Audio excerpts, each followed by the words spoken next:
사랑하는 자녀의 앞길이 막막해 보여 밤잠을 설친 적 없으신가요? 오늘 밤 부모님의 간절한 기도가 시편 91편을 만나 자녀의 인생에 기적을 일으킵니다. 지금 이 말씀이 선포되는 순간 자녀를 묶고 있던 모든 결박이 풀리기 시작합니다. 성도 여러분, 자녀를 키운다는 것은 끝이 없는 기도의 연속입니다. 아이가 어릴 때는 아프지 않기를 빌었습니다. 학교에 들어가면 친구들 사이에서 상처받지 않기를 바랐습니다.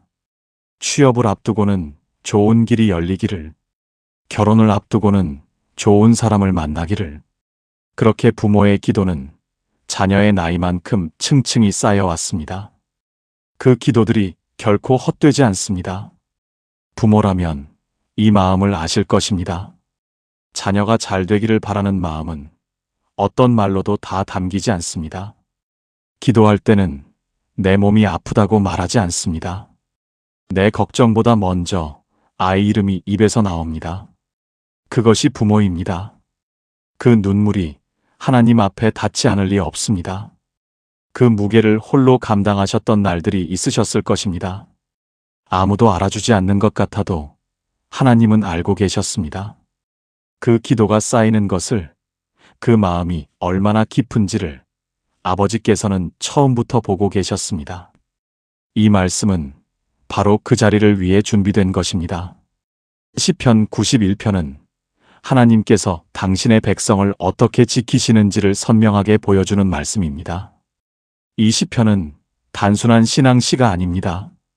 전쟁터에서, 광야에서, 밤의 두려움 한가운데서 하나님이 친히 날개로 덮어주신다는 약속의 선언입니다. 시편 91편 4절은 이렇게 말씀합니다. 그가 너를 그의 깃으로 덮으시리니 내가 그의 날개 아래에 피하리로다. 이것은 먼 옛날 누군가에게만 해당되는 말씀이 아닙니다. 지금 이 자리에서 자녀를 품에 안고 기도하는 부모를 향해 하나님이 오늘도 하시는 말씀입니다. 그분은 부모의 눈물이 마르기도 전에 이미 자녀의 곁에 서 계셨습니다. 그것이 바로 하나님이 하시는 일이었습니다. 여러분, 시편 91편은 16절로 이루어진 시편입니다. 한 절 한 절이 마치 부모가 자녀의 이름을 부르며 드리는 기도처럼 흘러갑니다. 밤의 공포로부터 지켜주시고 낮의 화살로부터 막아주시며 넘어지지 않도록 손으로 받쳐주시겠다는 약속이 이 시편 안에 가득합니다. 우리가 드리는 기도의 언어와 하나님이 하시는 보호의 언어가 시편 91편 안에서 하나로 만납니다. 하나님은 이 말씀을 통해 부모의 기도에 직접 응답하고 계십니다.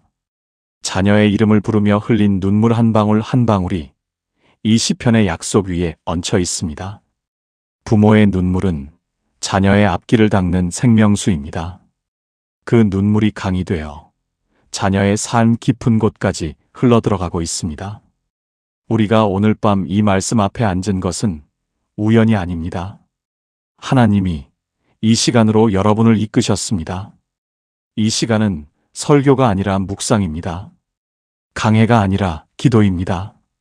시편 91편 한 절 한 절이 여러분 자녀의 이름 위에 얹히는 시간이 되기를 바랍니다.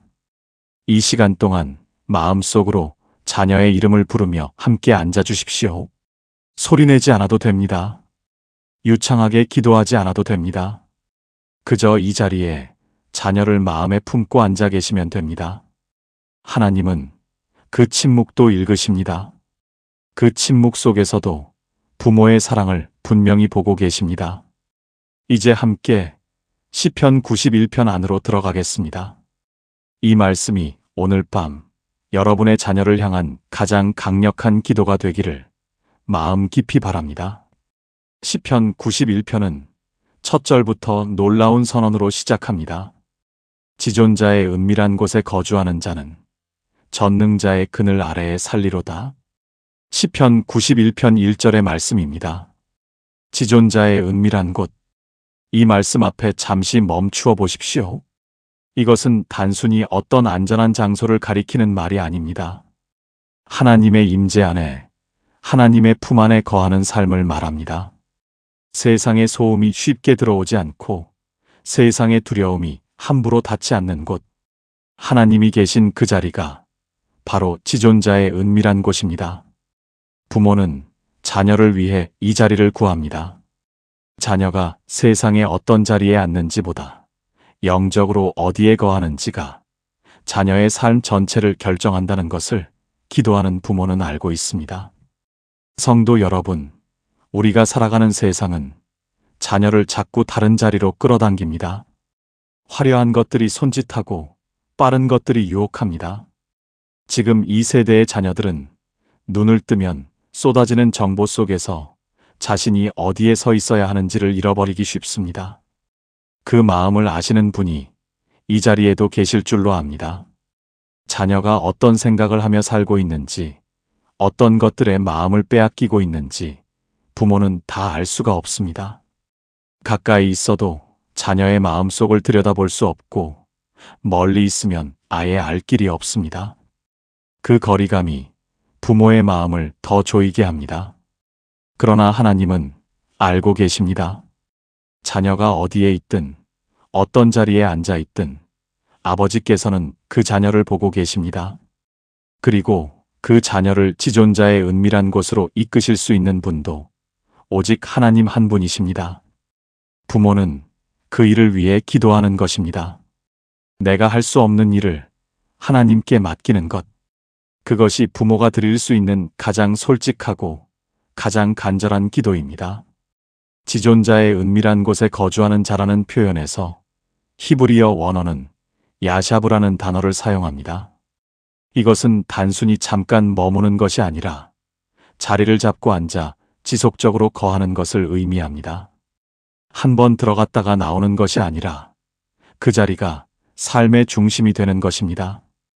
이것이 우리가 자녀를 위해 구해야 할 것입니다. 자녀가 잠깐 하나님을 경험하는 것이 아니라 하나님 안에서 거하는 삶을 살게 되는 것. 예배가 의무가 아니라 쉼이 되고 기도가 형식이 아니라 숨이 되는 삶. 말씀이 규칙이 아니라 하루를 버티는 힘이 되는 삶. 그것이 지존자의 은밀한 곳에 거하는 삶입니다. 그 삶을 자녀에게 줄 수 있는 것은 부모의 능력이 아닙니다. 가르친다고 되는 것도 아니고 강요한다고 열리는 것도 아닙니다. 그러나 부모의 기도가 그 길을 열어줄 수 있습니다. 이것이 바로 중보기도의 능력입니다. 성경은 중보기도의 사례를 수없이 보여줍니다. 아브라함은 조카 롯을 위해 하나님 앞에 섰습니다. 모세는 범죄한 이스라엘 백성을 위해 자신을 내어놓고 기도했습니다. 그 기도들이 하나님의 마음을 움직였습니다. 자녀를 위해 무릎 꿇는 부모의 기도도 같은 자리에 있습니다. 부모의 간절함이 하나님 앞에서 힘을 갖습니다. 여러분, 중보기도는 다른 사람을 위해 하나님 앞에 서는 것입니다. 내가 직접 할 수 없는 일을 하나님께 부탁드리는 것입니다. 자녀의 영적 주소지를 바꾸어 달라고, 세상의 자리가 아닌 하나님 품 안으로 이끌어 달라고 부모가 먼저 무릎을 꿇는 것입니다. 이 기도는 자녀가 듣지 못해도 됩니다. 자녀가 알지 못해도 됩니다. 하나님이 들으시면 됩니다. 아버지께서는 부모가 무릎 꿇는 그 자리에서 자녀를 향해 손을 뻗으십니다. 그 손길이 자녀의 발걸음을 조용히 돌려 세웁니다. 그 길을 걸어보신 분이라면 이 말씀이 다르게 들리실 것입니다. 기도 외에는 방법이 없다고 느꼈던 그 순간들, 그 간절함이 결코 헛되지 않았다는 것을 지금 이 말씀이 확인해주고 있습니다. 부모의 눈물이 담긴 기도 한마디가 자녀의 삶에 어떤 변화를 일으키는지 우리는 다 볼 수 없습니다. 그러나 하나님은 보고 계십니다. 그분은 그 기도를 허투루 여기지 않으십니다. 시편 91편 1절의 말씀은 조건문이기도 합니다. 지존자의 은밀한 곳에 거주하는 자는 전능자의 그늘 아래에 살리로다. 거기에 거하는 자에게 보호가 주어집니다. 먼저 그 자리에 있어야 합니다. 그 자리에 자녀를 데려다 놓는 것이 부모의 기도입니다. 부모가 먼저 그 자리에 앉아 자녀의 이름을 들고 하나님 앞에 나아가는 것입니다. 내가 먼저 지존자의 은밀한 곳에 거하며 기도할 때 그 기도가 자녀를 같은 자리로 이끌어갑니다. 하나님의 손길은 바로 거기에 있었습니다. 부모가 기도하는 그 자리, 그 무릎 꿇은 자리에 하나님이 함께 계셨습니다. 그 기도가 쌓일 때 하나님은 자녀의 삶 안으로 조용히 들어가십니다. 우리가 이 말씀을 되새길 때 한 가지 물음이 떠오릅니다. 나는 지금 어느 자리에서 살고 있습니까? 자녀를 위해 기도한다면서 내 삶은 지존자의 은밀한 곳에 거하고 있습니까? 부모가 먼저 그 자리에 앉아야 합니다. 부모의 신앙이 기도의 깊이를 결정하기 때문입니다. 신앙의 깊이는 삶의 뿌리와 같습니다.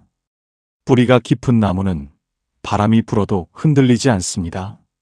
부모가 하나님 안에 깊이 뿌리 내리고 있을 때 그 기도도 흔들리지 않습니다. 상황이 달라져도, 자녀의 반응이 달라져도 기도를 멈추지 않을 수 있습니다. 그 흔들리지 않는 기도가 자녀에게 전달됩니다. 자녀를 위한 기도가 힘을 가지려면 기도하는 부모가 먼저 하나님 안에 거해야 합니다. 그것이 연결되는 방식입니다. 부모가 하나님 품 안에 앉아 자녀의 이름을 부를 때 그 기도는 하나님의 손을 통해 자녀에게 닿습니다. 이것이 하나님의 마음이었습니다. 부모를 통해 자녀에게 흘러가는 기도의 통로, 세대를 이어가는 신앙의 흐름. 주님께서는 그것을 아름답게 보고 계십니다. 자녀가 세상 속에서 살아가는 동안 수많은 자리에 앉을 것입니다. 즐거운 자리도 있고 위험한 자리도 있을 것입니다. 유혹이 손짓하는 자리도 있고 낙심이 엄습하는 자리도 있을 것입니다. 부모는 그 모든 자리에 함께할 수 없습니다. 그러나 기도는 함께할 수 있습니다. 자녀가 앉는 모든 자리에 부모의 기도가 먼저 가 있습니다. 그 기도가 하나님의 손을 붙들고 자녀의 자리를 지킵니다. 그것이 보이지 않는 방패이고 느낄 수 없는 날개입니다. 시편 91편이 말하는 전능자의 그늘이 바로 그것입니다. 자녀는 그것을 모릅니다. 부모가 새벽에 일어나 무릎을 꿇었다는 것도, 자녀의 이름을 부르며 얼마나 많은 눈물을 흘렸는지도 자녀는 알지 못합니다. 그러나 하나님은 알고 계십니다. 그리고 그 기도가 쌓인 자리에 자녀의 삶이 조금씩 바뀌어 갑니다. 설명하기 어려운 방식으로 자녀가 돌아오고 마음이 열리고 하나님을 향한 길이 열립니다. 그것이 중보기도가 일으키는 변화입니다. 성도 여러분, 오늘 밤 자녀의 영적 주소지를 하나님께 맡겨드리십시오. 자녀가 지금 어떤 자리에 있든지 상관없습니다. 하나님은 그 자리에서도 자녀를 부르실 수 있습니다. 세상 한가운데 있어도 하나님의 손이 닿을 수 없는 곳은 없습니다. 자녀의 이름을 마음속으로 한번 불러보십시오. 그리고 이 고백을 오늘 밤 여러분의 고백으로 삼아 보십시오. 하나님, 이 아이를 지존자의 은밀한 곳으로 이끌어 주십시오. 세상의 자리가 아니라 당신의 품 안에 거하게 해 주십시오. 그 한마디가 오늘 밤 가장 진실한 기도입니다. 하나님은 그 기도를 들으십니다. 그리고 반드시 응답하십니다. 지존자의 은밀한 곳은 자녀를 위해 지금 이 순간에도 열려 있습니다. 시편 91편 3절은 이렇게 말씀합니다. 이는 그가 너를 사냥꾼의 올무에서와 심한 전염병에서 건지실 것이미로다. 사냥꾼의 올무. 이 말씀 앞에 잠시 멈추어 보십시오. 올무는 눈에 보이지 않습니다. 짐승이 아무 의심 없이 걷다가 어느 순간 발이 묶이는 것입니다. 예고도 없고 신호도 없습니다. 자연스럽게 걷고 있다가 어느 날 붙잡히는 것입니다.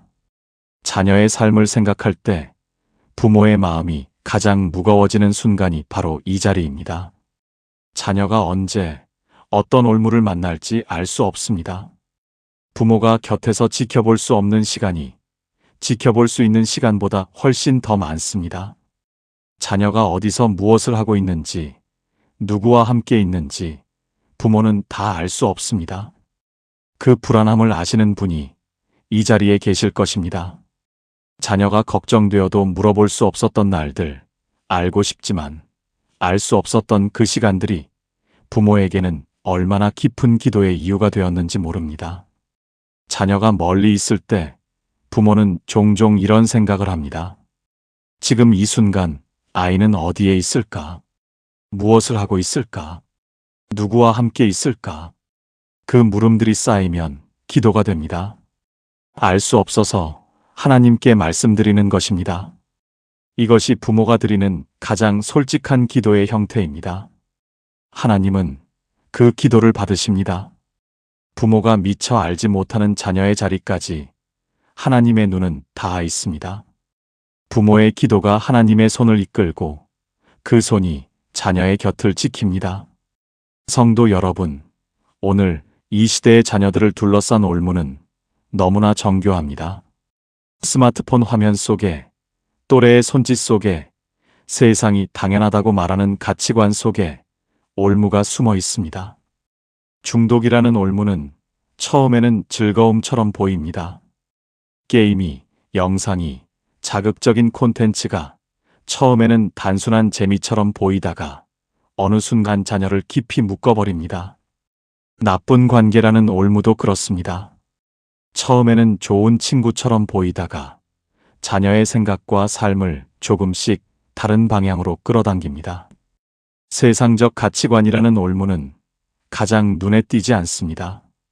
돈이 전부라는 말, 보여지는 것이 중요하다는 말, 나만 잘 되면 된다는 말이 공기처럼 스며들어 자녀의 마음 안에 자리를 잡습니다.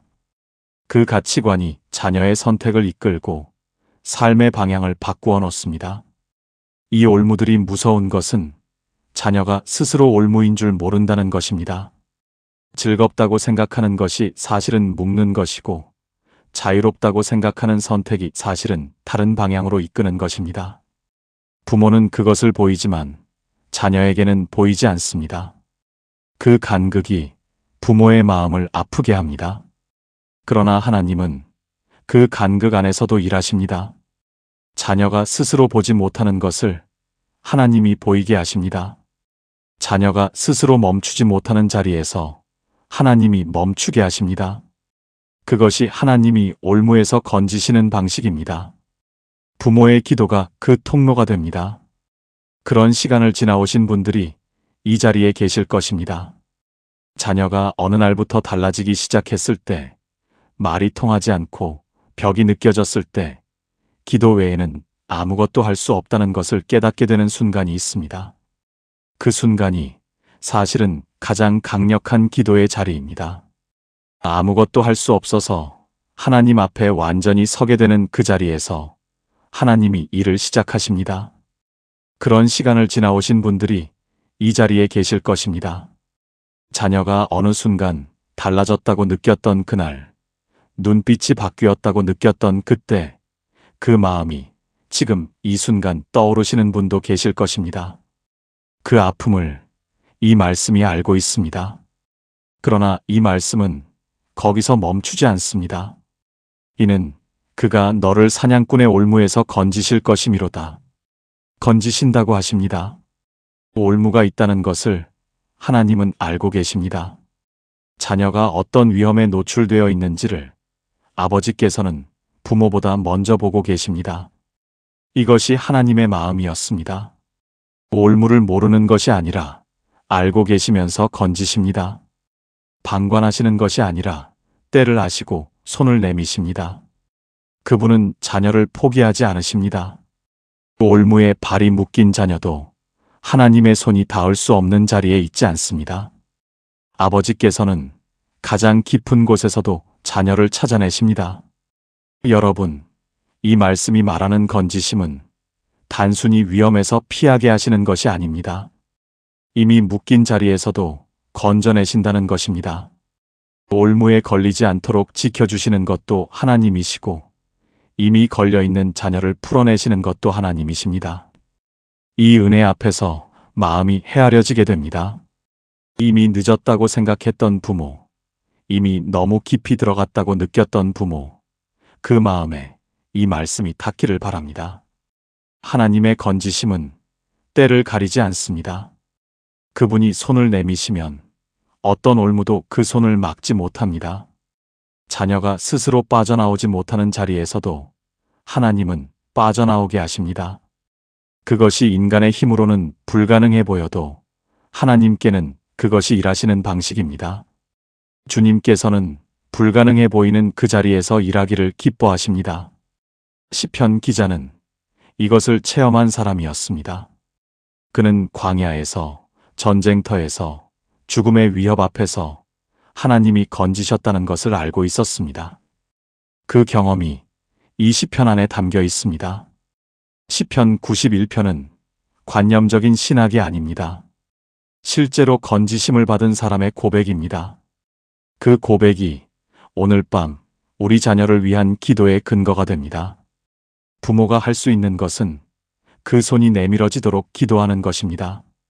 자녀가 어떤 올무에 걸려 있는지를 낱낱이 알지 못해도 됩니다. 하나님이 알고 계십니다. 부모는 다만 하나님께 자녀를 맡기는 것입니다. 주님, 이 아이가 걸려 있는 올무를 당신만이 아십니다. 제가 보지 못하는 곳에서도 이 아이를 건져 주십시오. 이 기도 한마디가 가장 간결하고 가장 강력한 중보입니다. 그 기도를 드릴 때 하나님은 이미 움직이고 계십니다. 부모의 눈에 아무것도 보이지 않는 것처럼 느껴지는 그 순간에도 하나님의 손은 자녀를 향해 뻗어 있습니다. 부모가 보지 못하는 그 자리에서 하나님은 일하고 계십니다. 아무리 단단하게 묶인 올무도 하나님의 손 앞에서는 끊어집니다. 아무리 정교한 유혹도 하나님이 열어주시는 길 앞에서는 힘을 잃습니다. 이것이 시편 91편이 담고 있는 확신입니다. 이 확신이 기도하는 부모의 마음에 뿌리 내려지기를 바랍니다. 또한 이 말씀은 자녀가 올무에서 건짐받을 때 그것이 우연이 아님을 깨닫게 해줍니다. 위기의 순간에 이상하게도 다른 길이 열렸던 것, 나쁜 관계에서 자연스럽게 멀어지게 된 것, 스스로도 설명할 수 없는 방식으로 마음이 돌아선 것, 그것이 사냥꾼의 올무에서 건지시는 하나님의 손길이었습니다. 부모는 그 순간을 보지 못했을 수 있습니다. 그러나 하나님은 그 자리에서 일하고 계셨습니다. 그 조용한 역사를 이 말씀이 증언합니다. 성도 여러분, 자녀를 구별하여 건져내시는 하나님을 신뢰하십시오. 자녀가 지금 어떤 올무 앞에 있는지를 우리는 다 볼 수 없습니다. 그러나 하나님은 다 보고 계십니다. 그리고 그분은 자녀를 사랑하는 마음이 부모보다 깊으십니다. 그 사랑이 자녀를 건집니다. 그 손길이 자녀의 발을 묶고 있던 것들을 하나씩 풀어냅니다. 부모의 기도가 쌓이는 그 자리에서 하나님은 자녀를 향한 구원의 역사를 써내려가고 계십니다. 자녀를 잃지 않으십니다. 하나님은 그분의 손 안에 있는 자녀를 결코 놓지 않으십니다. 이 말씀을 오늘 밤 자녀를 위한 선언으로 삼아 보십시오. 하나님이 나의 자녀를 사냥꾼의 올무에서 건지십니다. 이 선언이 오늘 밤 드리는 기도가 됩니다. 그리고 그 기도는 하나님이 들으십니다. 시편 91편 4절은 이렇게 말씀합니다. 그가 너를 그의 깃으로 덮으시리니 내가 그의 날개 아래에 피하리로다. 그의 진실함은 방패와 손방패가 되시나니. 깃으로 덮으신다는 것은 어떤 장면일까요? 이 장면을 천천히 떠올려 보십시오. 어미새가 새끼를 품는 장면입니다. 폭풍이 몰아칠 때 어미새는 날개를 활짝 펼쳐 새끼를 그 안으로 끌어당깁니다. 새끼는 어미의 깃털 속에서 바람도 비도 느끼지 않습니다. 따뜻하고 조용하고 안전합니다. 하나님이 자녀에게 그렇게 하신다고 말씀합니다. 그분의 깃으로 덮으신다고 하십니다. 이것이 하나님이 상처받은 자녀에게 하시는 일입니다. 어미새는 새끼가 완전히 자라야만 품지 않습니다. 아직 날지 못하는 새끼일 때 힘이 없어 떨고 있을 때 오히려 더 깊이 품습니다. 하나님도 그렇게 하십니다. 자녀가 가장 약한 순간에 가장 깊이 품으십니다. 상처가 많을수록 그분의 깃 아래는 더 넓어집니다. 성도 여러분, 자녀가 상처받는 모습을 보는 것은 부모에게 가장 힘든 일입니다. 시험에서 실패했을 때, 원하던 학교에 가지 못했을 때, 취업의 문이 계속 닫혔을 때, 믿었던 친구에게 배신당했을 때, 자녀의 얼굴이 어두워지는 것을 보며 부모의 마음도 함께 무너집니다. 그 마음을 아시는 분이 이 자리에도 계실 것입니다. 자녀가 울었던 날, 부모도 함께 울었던 그 밤, 자녀 앞에서는 강한 척 했지만 혼자 있을 때 무너졌던 그 순간들, 그 기억이 지금 이 말씀을 들으시며 스쳐 지나가시는 분도 계실 것입니다. 그 마음을 하나님도 아십니다. 자녀가 아파할 때 아버지께서도 아파하십니다. 그것이 하나님의 마음입니다. 그분은 자녀의 상처 앞에서 무심하지 않으십니다. 자녀가 받는 상처는 참 다양합니다. 성적이라는 숫자가 자녀의 가치를 판단하는 도구가 되어버린 세상에서 자녀는 그 숫자에 자신을 맞추려다 지칩니다. 충분히 노력했는데도 결과가 따라오지 않을 때 자녀는 스스로를 탓합니다. 나는 왜 이럴까? 나는 부족한 사람인가? 그 말들이 자녀의 마음 안에서 맴돕니다. 취업의 문 앞에서도 그렇습니다. 수십 번의 지원서를 내고 수십 번의 거절을 받는 동안 자녀의 마음에 생채기가 쌓입니다. 대인관계에서 받은 상처는 특히 오래 남습니다. 믿었던 사람에게 상처를 받으면 그 이후로 사람을 믿기가 두려워집니다. 그런 자녀의 마음이 지금 이 순간 여러분의 마음속에 그려지시는 분도 계실 것입니다. 그 상처를 어떻게 해줄 수 없어서 그저 안아줄 수밖에 없었던 그 순간들이 있으셨을 것입니다. 자녀가 상처받은 것을 알면서도 어떤 말도 해줄 수 없었던 그 침묵이 있습니다. 말을 꺼내면 오히려 자녀에게 부담이 될 것 같아서 말을 삼켰던 그 순간들이 있습니다. 그 침묵 속에서 드렸던 기도가 하나님 앞에 닿았습니다. 그 말 없는 기도를 아버지께서는 들으셨습니다. 사람의 위로에는 한계가 있습니다. 아무리 좋은 말도 상처의 깊은 곳까지 닿지 못할 때가 있습니다. 오히려 더 아프게 느껴지는 위로도 있습니다. 그러나 하나님의 위로는 말이 아닙니다. 그분의 임재 자체가 위로입니다. 그 날개 아래에 앉아 있는 것만으로 자녀는 무언가를 회복하기 시작합니다. 하나님은 그 상처를 아십니다. 그리고 그 상처를 품으십니다. 그분의 깃 아래에 그 상처가 숨겨집니다. 치료가 되고 회복이 됩니다. 깃으로 덮는다는 것은 상처를 없애는 것이 아닙니다. 상처가 있는 채로 안으로 데려오시는 것입니다. 완전해져야 품는 것이 아니라 부서진 채로 와도 된다는 것입니다. 하나님의 날개 아래는 완벽한 자녀만 들어오는 자리가 아닙니다. 지치고 상처받고 주저앉은 자녀도 그 자리로 오면 됩니다. 이것이 하나님의 마음이었습니다. 자녀가 실패해도 하나님의 품은 다치지 않습니다. 자녀가 넘어져도 그분의 날개는 거두어지지 않습니다. 자녀가 하나님의 날개 아래 숨을 때 그 안에서 치유가 일어납니다. 시간이 걸릴 수 있습니다. 하루아침에 상처가 사라지지 않을 수 있습니다. 그러나 그 날개 아래에 머무는 동안 상처는 조금씩 아물어갑니다. 하나님이 직접 매만지시기 때문입니다. 그분의 손이 닿지 않는 상처는 없습니다. 시편 147편 3절은 말씀합니다. 그가 상심한 자들을 고치시며 그들의 상처를 싸매시는도다. 하나님은 자녀의 상처를 싸매시는 분이십니다. 외면하지 않으십니다. 괜찮은 척 지나가지 않으십니다. 직접 그 상처 앞에 앉아 손으로 싸매주십니다. 그분의 치유는 그만큼 친밀하고 구체적입니다. 여러분, 부모가 자녀의 상처를 다 고쳐줄 수는 없습니다. 부모가 대신 시험을 봐줄 수 없고 부모가 대신 취업을 해줄 수 없습니다. 자녀가 받은 관계의 상처를 부모가 지워줄 수도 없습니다. 그러나 부모는 자녀를 하나님의 날개 아래로 데려다 놓는 기도를 드릴 수 있습니다. 하나님, 이 아이를 당신의 깃 아래 숨겨주십시오. 이 아이의 상처를 당신이 품어주십시오. 그 기도가 자녀를 하나님의 치유 안으로 이끕니다. 하나님은 그 기도에 응답하십니다. 자녀의 마음에 조용히 위로가 임하고 설명하기 어려운 평안이 찾아옵니다.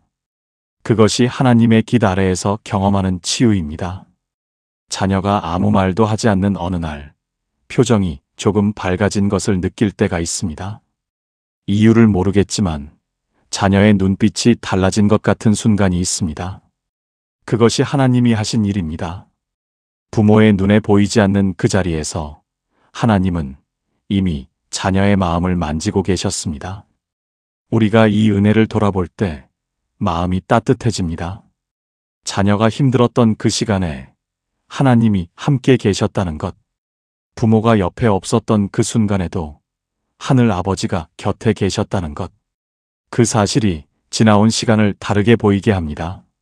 시편 91편 4절은 깃으로 덮으신다는 것에 이어 그의 진실함은 방패와 손방패가 되시나니라는 말씀을 더합니다. 하나님의 진실함이 방패가 된다는 것입니다. 자녀가 상처를 받은 뒤에 오는 두려움이 있습니다. 또 실패하면 어떡하지? 또 상처받으면 어떡하지? 그 두려움이 자녀의 발목을 잡습니다. 다시 도전하지 못하게 하고 다시 관계를 맺지 못하게 합니다. 그 자리에서 하나님의 진실함이 방패가 됩니다. 하나님은 변하지 않으십니다. 자녀가 실패해도 하나님의 사랑은 줄어들지 않습니다. 자녀가 상처받아도 그분의 계획은 흔들리지 않습니다. 그 변하지 않는 진실함이 자녀를 다시 일어서게 하는 방패가 됩니다. 다시 도전할 수 있는 용기는 이전에 실패하지 않았다는 확신에서 오지 않습니다. 실패해도 하나님이 함께 하신다는 확신에서 옵니다. 넘어져도 하나님이 일으켜 주신다는 믿음이 자녀의 다음 걸음을 가능하게 합니다. 그 믿음이 방패가 되어 두려움을 막아냅니다. 부모의 기도는 그 믿음의 씨앗을 자녀의 마음에 심는 일입니다. 자녀가 스스로 그 믿음을 품기 전에 부모가 먼저 그 믿음으로 기도합니다. 그 기도가 자녀의 마음 안에서 자라납니다. 성도 여러분, 자녀의 상처를 하나님께 가져가십시오. 부모가 다 감당하려 하지 않아도 됩니다.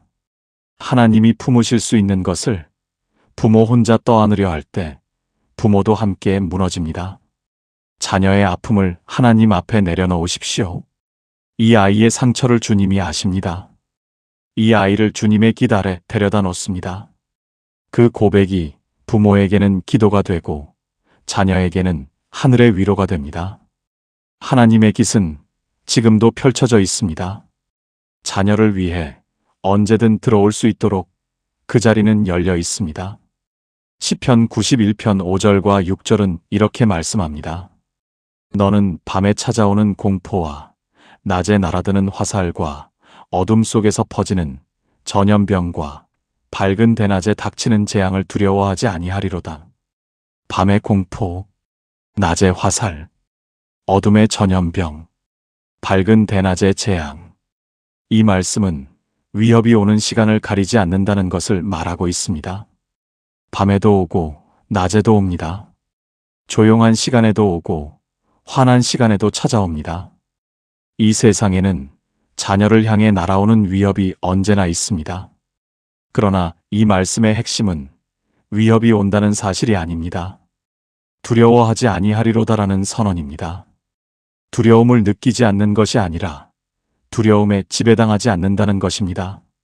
하나님이 함께 하실 때 자녀는 두려움을 넘어설 수 있습니다. 성도 여러분, 오늘 자녀들이 안고 사는 두려움이 얼마나 큰지 부모는 잘 아십니다. 미래에 대한 막연한 불안이 자녀의 마음을 짓누릅니다. 앞으로 어떻게 살아야 할지, 내가 원하는 삶을 살 수 있을지, 이 세상에서 자리를 찾을 수 있을지, 그 불확실함이 자녀를 밤마다 흔듭니다.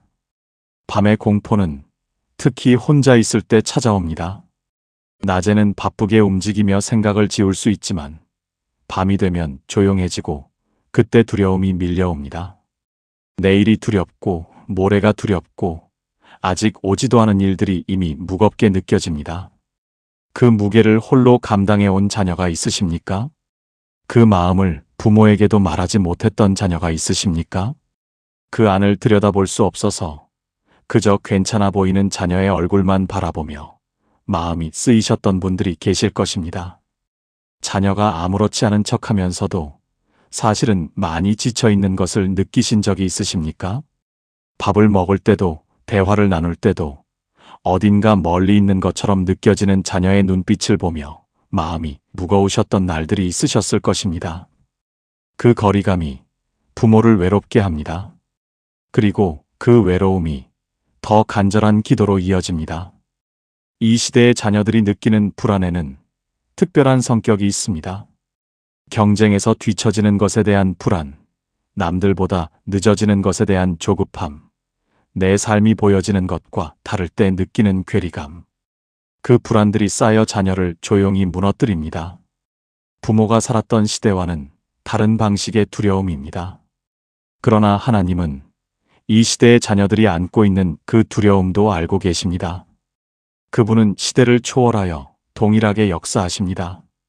낮에 날아드는 화살은 또 다른 종류의 위협입니다. 예고 없이 찾아오는 일들, 갑작스럽게 닥치는 문제들, 준비되지 않은 상황에서 받는 충격들. 자녀의 삶에도 그런 화살이 날아옵니다. 졸업을 앞두고 갑자기 상황이 바뀌는 것, 열심히 준비했는데 예상치 못한 결과를 받는 것, 믿었던 것이 무너지는 경험을 하는 것. 그 화살이 자녀에게 닿을 때 부모는 그것을 막아줄 수 없습니다. 대신 맞아줄 수도 없습니다. 그 무력함이 부모를 더 무겁게 합니다. 그러나 하나님은 그렇게 하고 계셨습니다. 부모가 막지 못하는 화살을 그분이 막으십니다. 부모가 서지 못하는 그 자리에 하나님이 서 계십니다. 자녀의 인생에서 부모가 없는 자리가 있습니다. 혼자 면접을 보러 들어가는 그 문 앞, 혼자 결과를 기다리는 그 밤, 혼자 결정을 내려야 하는 그 순간. 부모는 그 자리에 함께할 수 없습니다. 그러나 하나님은 함께 하십니다. 그 자리에도 하나님이 서 계십니다. 부모가 닿지 못하는 그 자리까지 하나님의 손이 닿아 있습니다. 자녀가 어디에 있든 무엇을 하고 있든 하나님은 그 자리에 계십니다. 자녀가 하나님을 찾지 않는 순간에도 하나님은 자녀를 보고 계십니다. 부모의 기도가 그 연결을 유지합니다. 자녀가 스스로 하나님을 찾지 않을 때에도 부모의 기도가 자녀와 하나님 사이의 다리가 됩니다. 여러분, 이 말씀이 선포하는 것은 자녀에게 고난이 없을 것이라는 약속이 아닙니다. 고난 가운데서도 두려워하지 않을 수 있다는 약속입니다. 그 차이가 중요합니다. 하나님은 자녀의 삶에서 모든 어려움을 제거해 주신다고 하지 않으셨습니다. 그러나 그 어려움 안에서도 함께 하신다고 하셨습니다. 그 함께 하심이 두려움을 넘어서는 힘이 됩니다. 혼자라면 무너질 상황에서도 하나님이 함께 하시면 설 수 있습니다. 이것이 평강의 왕이 주시는 평안의 방식입니다. 상황을 바꾸시는 것이 아니라 상황 안에 함께 들어오십니다. 그 임재가 자녀를 지탱합니다. 물 위를 걷다가 두려움에 빠져들어가던 베드로가 예수님의 손을 잡는 순간 일어났던 것처럼 자녀도 하나님의 손을 잡을 때 두려움 위에 설 수 있습니다. 두려움이 사라진 것이 아니라 두려움보다 더 큰 손이 잡아주신 것입니다. 그것이 하나님이 자녀에게 주시는 평강입니다. 시편 91편 5절의 밤에 찾아오는 공포라는 표현에서 원어는 단순한 두려움이 아닌 갑자기 엄습하는 공포를 의미합니다. 이유를 알 수 없는데도 무서운 그 감각, 아무것도 없는데 마음이 불안한 그 상태를 가리킵니다. 영적인 억압이 그 배후에 있습니다. 자녀가 이유 없이 불안하고 이유 없이 무기력하고 이유 없이 어둡게 느껴지는 날들이 있다면 부모는 그 배후를 영적으로 바라볼 수 있어야 합니다. 그 싸움은 사람의 힘으로 하는 것이 아닙니다. 기도로 하는 것입니다. 부모가 자녀를 위해 영적으로 싸우는 방식이 바로 기도입니다. 하나님의 손길은 바로 거기에 있습니다. 자녀의 마음 안에 어둠이 찾아올 때 부모의 기도가 그 어둠을 물리치는 빛이 됩니다. 이 싸움은 보이지 않는 곳에서 일어납니다. 부모가 기도하는 동안 자녀는 그 기도를 느끼지 못할 수도 있습니다. 그러나 영적인 세계에서는 그 기도가 강력하게 작동합니다. 부모의 기도가 어둠의 세력을 물러나게 하고 자녀의 마음에 빛이 스며들도록 합니다. 그것이 보이지 않는 전쟁에서 이기는 방식입니다. 성도 여러분, 자녀의 불안을 위해 기도하십시오. 자녀가 스스로 인식하지 못하는 두려움까지도 하나님 앞에 가져가십시오. 하나님, 이 아이가 안고 있는 모든 불안을 주의 평강으로 채워주십시오.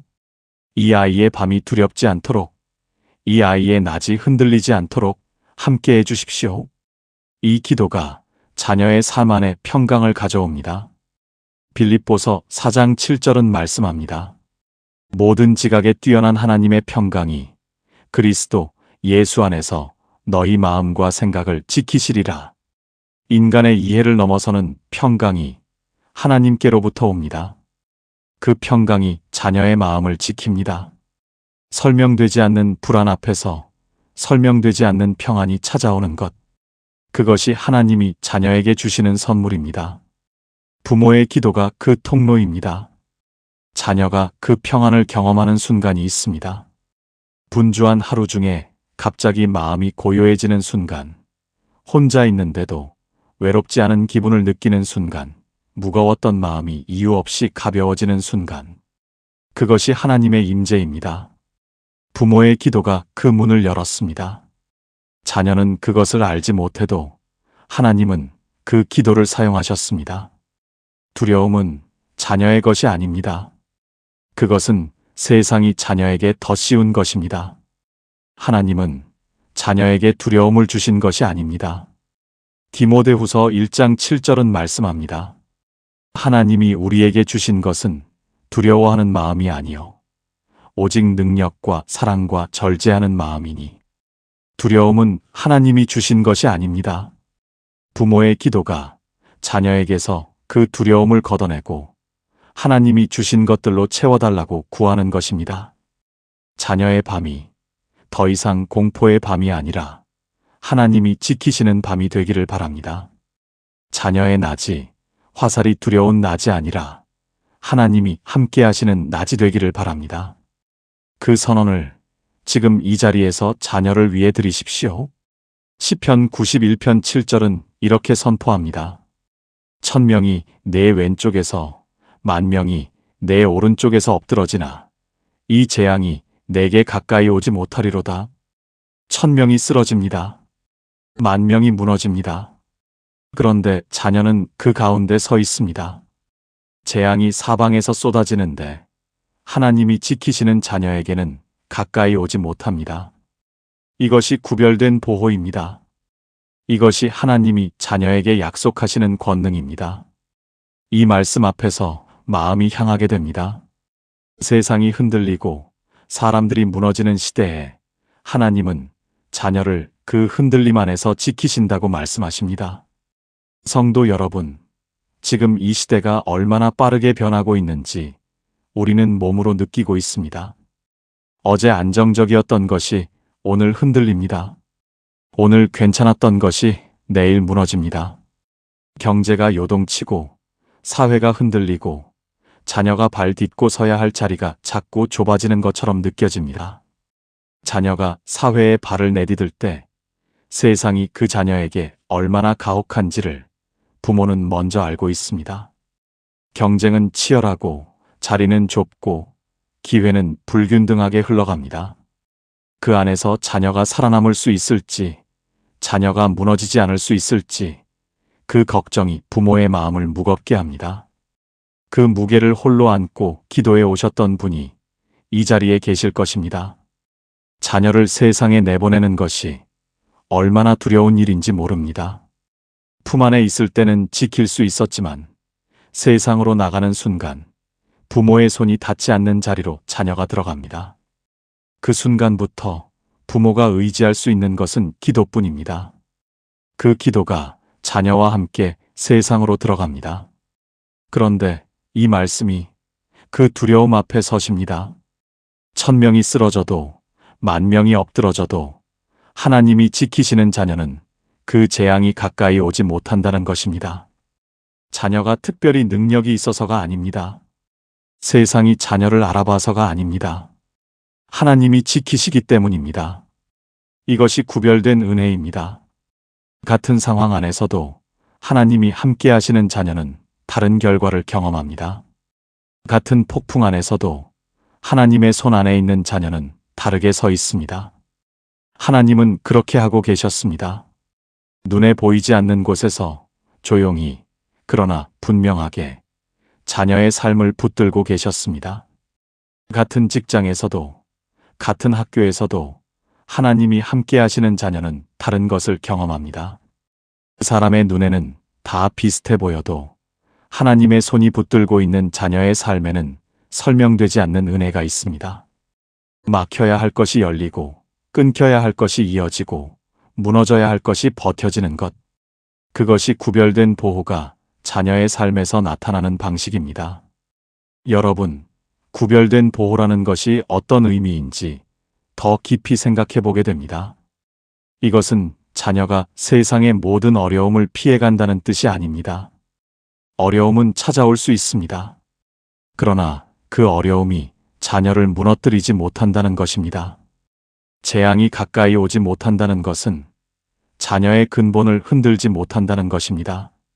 나무가 폭풍을 맞을 때 뿌리가 깊으면 흔들려도 뽑히지 않습니다.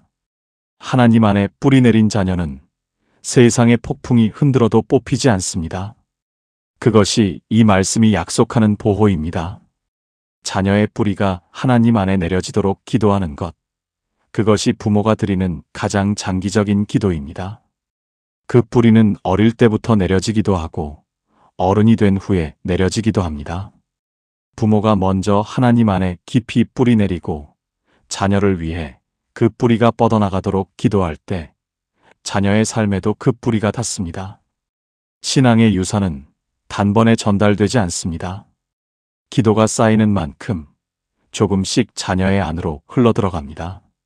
자녀가 지금 신앙이 없다 해도 포기하지 마십시오. 자녀가 지금 하나님에게 관심이 없어 보인다 해도 그것이 끝이 아닙니다. 부모의 기도가 멈추지 않는 한 하나님의 역사도 멈추지 않습니다. 뿌리는 눈에 보이지 않는 땅 속에서 자랍니다. 자녀의 삶 안에서도 보이지 않는 곳에서 하나님의 씨앗이 자라고 있습니다. 시편 91편 8절은 이어서 말씀합니다. 오직 너는 눈으로 보리니 악인들의 보응을 내가 목격하리로다. 자녀는 무너지는 것을 보는 자리가 아니라 지켜지면서 그 모든 것을 바라보는 자리에 서게 됩니다. 이 말씀이 뜻하는 것은 자녀가 세상을 판단하라는 것이 아닙니다. 자녀가 하나님의 주권을 보는 눈을 갖게 된다는 것입니다. 세상이 어떻게 돌아가는지를 하나님의 시각으로 바라볼 수 있는 자녀가 된다는 것입니다. 그것이 신앙이 주는 통찰입니다. 부모가 기도할 때 자녀의 눈이 열리기를 구할 수 있습니다. 세상을 두려움으로 보지 않고 하나님의 주권 아래에서 바라볼 수 있는 눈.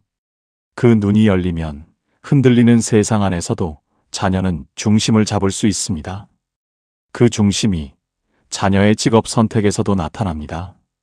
세상이 좋다고 하는 것을 무조건 따르지 않고 하나님이 이끄시는 방향을 분별할 수 있는 자녀가 됩니다.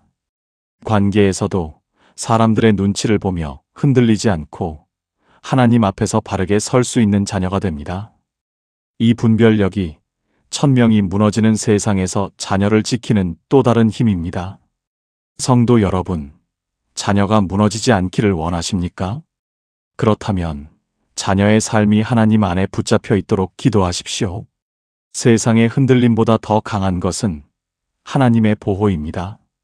천명이 무너지는 상황에서도 하나님이 지키시면 자녀는 섭니다. 그 보호가 자녀의 직업 안에도 있습니다. 경제가 어려워질 때 자녀가 지켜지기를 기도하십시오. 그 보호가 자녀의 건강 안에도 있습니다. 질병과 사고로부터 자녀가 지켜지기를 기도하십시오. 그 보호가 자녀의 관계 안에도 있습니다. 사람으로 인한 상처와 배신으로부터 자녀가 지켜지기를 기도하십시오. 하나님은 그 기도들을 들으십니다. 그리고 자녀의 왼편과 오른편에 1000명, 10,000명이 쓰러지는 상황에서도 자녀를 세우십니다. 이 약속이 자녀에게만 해당되는 것이 아닙니다. 지금 이 자리에서 기도하는 부모에게도 해당됩니다. 부모도 흔들리는 세상 안에서 살아갑니다. 부모도 때로는 무너질 것 같은 순간이 있습니다. 그때 이 말씀이 부모를 붙듭니다. 1000명이 무너져도 하나님이 함께 하시는 자는 섭니다. 부모가 이 말씀 안에 서 있을 때 자녀를 위한 기도도 더 단단해집니다. 부모가 먼저 이 말씀의 사람이 되어야 합니다. 자녀에게 전하기 전에 부모가 먼저 이 약속 위에 서야 합니다. 자녀를 위해 기도할 때 부모 자신도 이 말씀 안에서 힘을 얻습니다. 그렇게 기도하는 부모의 믿음이 자녀의 삶 안으로 흘러들어갑니다. 이것이 하나님의 권능입니다. 세상이 자녀에게 할 수 없는 것을 하나님은 하십니다. 세상이 자녀를 무너뜨리려 할 때 하나님이 자녀를 붙드십니다. 부모가 다 막아줄 수 없는 것을 하나님이 막으십니다. 자녀를 이 권능 안에 두는 것이 부모의 기도입니다. 그 기도가 자녀를 구별된 자리에 세웁니다. 세상이 흔들릴수록 그 기도는 더 강해져야 합니다. 자녀가 1000명, 10,000명이 무너지는 세상을 살아가는 동안 부모의 기도가 자녀의 발 아래 단단한 땅이 됩니다. 그 단단한 땅 위에서 자녀는 넘어지지 않습니다. 흔들릴 수는 있습니다. 두렵고 힘들 수 있습니다. 그러나 무너지지는 않습니다. 왜냐하면 하나님이 지키시기 때문입니다. 부모의 기도가 그 지키심을 요청하고 있기 때문입니다. 오늘 밤 자녀를 위해 이 선언을 드리십시오. 1000명이 무너져도 10,000명이 쓰러져도 내 자녀는 하나님이 지키십니다. 이 재앙이 내 자녀에게 가까이 오지 못합니다. 이 선언이 오늘 밤 부모의 가장 담대한 기도가 됩니다. 시편 91편 9절과 10절은 이렇게 말씀합니다. 이는 여호와는 나의 피난처시라 하여 지존자를 너의 거처로 삼았음이라. 화가 내게 미치지 못하며 재앙이 내 장막에 가까이 오지 못하리로다. 화가 미치지 못합니다. 재앙이 장막에 가까이 오지 못합니다. 이 말씀에서 눈에 띄는 단어가 있습니다. 바로 장막입니다. 장막은 자녀가 머무는 공간입니다. 자녀가 잠을 자는 곳, 밥을 먹는 곳, 공부를 하고, 일을 하고, 삶을 이어가는 그 모든 자리를 뜻합니다. 하나님은 자녀가 있는 그 공간 자체를 지키십니다. 자녀의 몸만 지키시는 것이 아니라 자녀가 서 있는 그 자리까지 보호하십니다. 이것이 이 말씀이 주는 놀라운 약속입니다. 성도 여러분, 자녀가 지금 어떤 공간에 있는지를 생각해 보십시오. 자녀가 다니는 학교가 있습니다. 자녀가 일하는 직장이 있습니다. 자녀가 새롭게 시작한 신혼집이 있을 수도 있고, 혼자 처음 살아가는 자취방이 있을 수도 있습니다. 그 모든 공간이 부모가 직접 들어갈 수 없는 자리입니다. 자녀의 직장 안에서 어떤 일이 벌어지는지, 자녀가 매일 마주하는 사람들이 어떤 영향을 미치는지, 그 공간 안에서 자녀가 어떤 압박을 받는지 부모는 알기 어렵습니다. 그 자리에 직접 들어가서 지킬 수도 없습니다. 그러나 하나님은 들어가실 수 있습니다. 아버지께서는 자녀가 있는 모든 자리에 함께 계십니다. 부모의 손이 닿지 않는 그 공간에 하나님의 임재가 먼저 들어가 있습니다. 자녀가 처음으로 혼자 살게 되었을 때 부모는 그 텅 빈 자취방을 생각하며 마음이 먹먹해집니다. 그 작은 방에서 혼자 밥을 먹고, 혼자 잠을 자고, 혼자 아픔을 감당하는 자녀를 생각하면 부모의 마음은 그 방안을 떠나지 못합니다. 그 마음을 아시는 분들이 이 자리에 계실 것입니다. 그 마음이 기도가 됩니다. 그리고 그 기도가 자녀의 방 안으로 들어갑니다. 화가 내게 미치지 못하며 재앙이 내 장막에 가까이 오지 못하리로다. 이 말씀은 조건 위에 서 있습니다. 구절이 그 조건을 말해줍니다.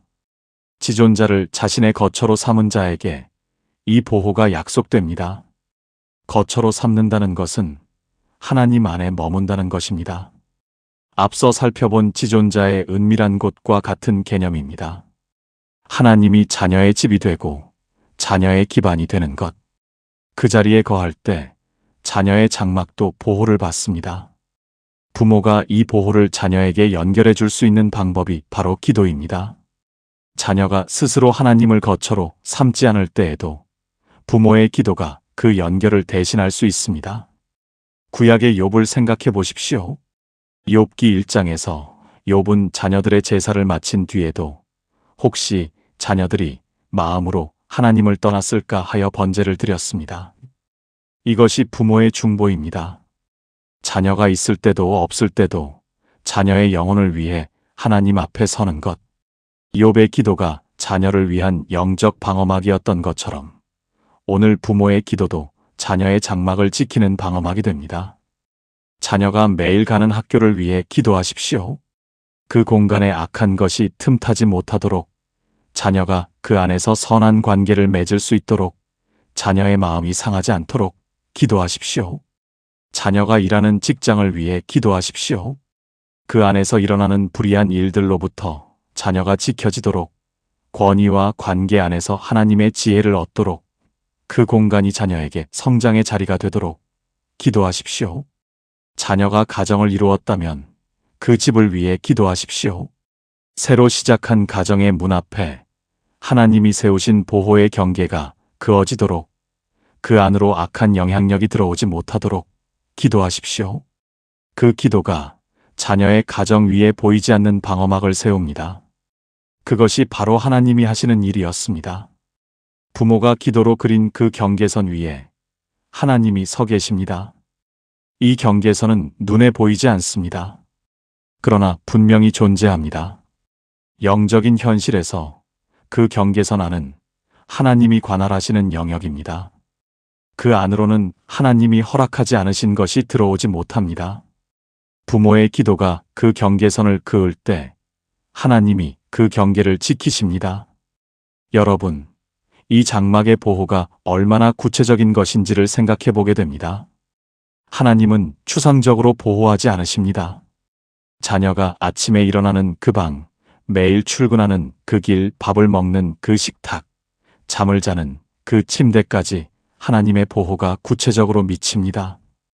부모가 자녀의 공간을 위해 기도할 때 그 기도는 그 공간 안으로 들어갑니다. 눈에 보이지 않는 방식으로 그 공간에 하나님의 임재가 채워집니다. 악한 것이 틈타려 해도 이미 하나님이 그 자리를 점령하고 계십니다. 이것은 단지 영적인 이야기가 아닙니다. 자녀의 일상 안에서 실제로 나타납니다. 분명히 어려워질 것 같았던 상황이 자연스럽게 풀리고 문제가 될 것 같았던 일이 조용히 지나가는 것. 사람의 힘으로 설명되지 않는 일들이 자녀의 삶 안에서 일어납니다. 그것이 하나님이 장막을 지키시는 방식입니다. 그 길을 걸어보신 분이라면 이 말씀이 다르게 들리실 것입니다. 자녀의 공간을 위해 기도했는데 나중에 돌아보면 분명히 무언가가 막혀 있었던 경험이 있으신 분들이 계실 것입니다. 돌이켜보면 그 시간에 일어났던 일들이 이해됩니다. 자녀가 그 직장을 그만두게 된 것이 결국은 더 좋은 자리로 이어졌던 것. 그 관계가 끊어진 것이 나중에 보니 자녀를 보호하기 위한 것이었던 것. 그 순간에는 알 수 없었지만 시간이 지나고 나서야 보이는 하나님의 손길이 있습니다. 그 손길이 부모의 기도를 통해 역사하고 있었습니다. 자녀의 공간만이 아닙니다. 자녀가 맺는 관계도 장막 안으로 들어오는 것들입니다. 자녀의 직장 상사, 친구들, 연인, 배우자. 그 관계들이 자녀의 장막 안으로 들어옵니다. 좋은 관계는 자녀를 세우지만 나쁜 관계는 자녀를 무너뜨립니다. 부모는 자녀의 장막 안으로 들어오는 관계들을 위해서도 기도할 수 있습니다. 좋은 사람이 자녀의 곁에 오도록, 해로운 영향을 주는 관계가 자연스럽게 멀어지도록, 자녀의 삶에 하나님이 보내시는 사람이 들어오도록 기도하십시오. 그 기도는 자녀가 알지 못하는 사이에도 이루어집니다. 부모가 새벽에 자녀의 관계를 위해 기도할 때 그 기도가 자녀의 삶 안에서 열매를 맺습니다. 자녀가 어느 날 좋은 사람을 만났어요 라고 할 때 부모의 마음에는 그 기도가 떠오릅니다. 그것이 우연이 아니라 하나님이 응답하신 것임을 아는 것. 그 알미 부모를 더 기도하게 합니다. 하나님은 그 기도에도 응답하십니다. 관계도 하나님의 손 안에 있습니다.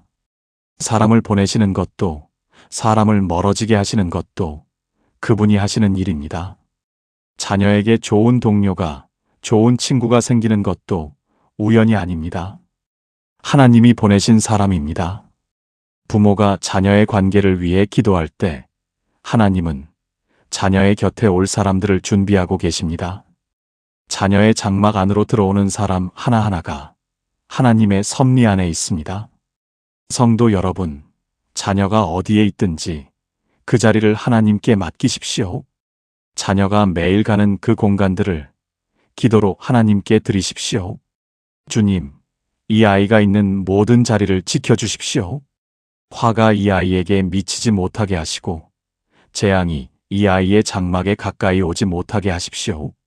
이 기도가 자녀의 모든 공간 위에 하나님의 영적 방어막을 세웁니다.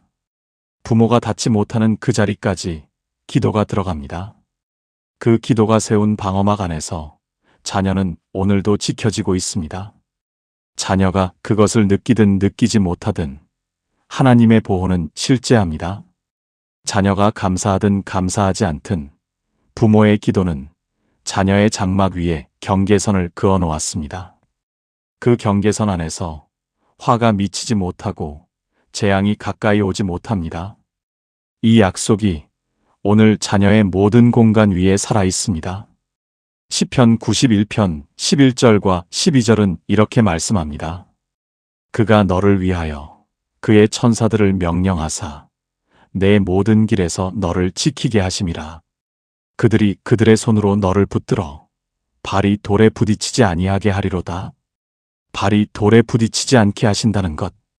이 말씀이 얼마나 세심한지를 천천히 떠올려 보십시오.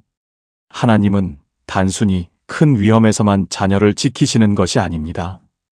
걷다가 돌부리에 채이는 것처럼 작고 일상적인 실족까지도 막아주신다는 것입니다. 이것이 하나님의 세심함입니다. 자녀의 큰 살만이 아니라 매일의 걸음 하나하나까지 돌아보고 계십니다. 성도 여러분, 자녀의 인생에는 크고 작은 돌들이 놓여 있습니다. 눈에 보이는 돌도 있고 보이지 않는 돌도 있습니다. 예고 없이 나타나는 돌도 있고 오래전부터 그 자리에 있었지만 미쳐보지 못한 돌도 있습니다. 사소한 선택이 잘못된 방향으로 이어질 때, 작은 실수가 큰 결과를 만들어낼 때, 아무것도 아닌 것 같은 순간에 예상치 못한 어려움이 생길 때, 그것이 인생의 돌부리입니다. 자녀가 그 돌에 채여 넘어지지 않기를 부모는 바랍니다. 특별히 자녀가 인생의 중요한 길목에 서 있을 때 부모의 마음은 더욱 긴장됩니다. 고3의 수험 생활을 보내는 자녀, 첫 직장에 출근하는 자녀, 결혼 준비를 하는 자녀. 그 길목마다 돌이 있을 수 있습니다. 부모는 그 돌들을 미리 치워주고 싶지만 모든 돌을 알 수 없습니다. 그 자리에서 부모가 할 수 있는 것이 기도입니다. 그 바람이 기도가 됩니다. 그리고 하나님은 그 기도에 천사를 배치하시는 방식으로 응답하십니다. 자녀가 어릴 때 부모는 자녀의 걸음마를 지켜봤습니다. 아이가 비틀비틀 걸을 때 부모는 뒤에서 두 손을 뻗어놓고 있었습니다. 넘어질 것 같으면 얼른 잡고 넘어지면 얼른 일으켜 주었습니다. 그 기억이 있으신 분들이 계실 것입니다. 이제 자녀가 커서 부모의 손이 닿지 않는 자리를 걷고 있을 때 하나님이 그 손의 자리를 채워주십니다.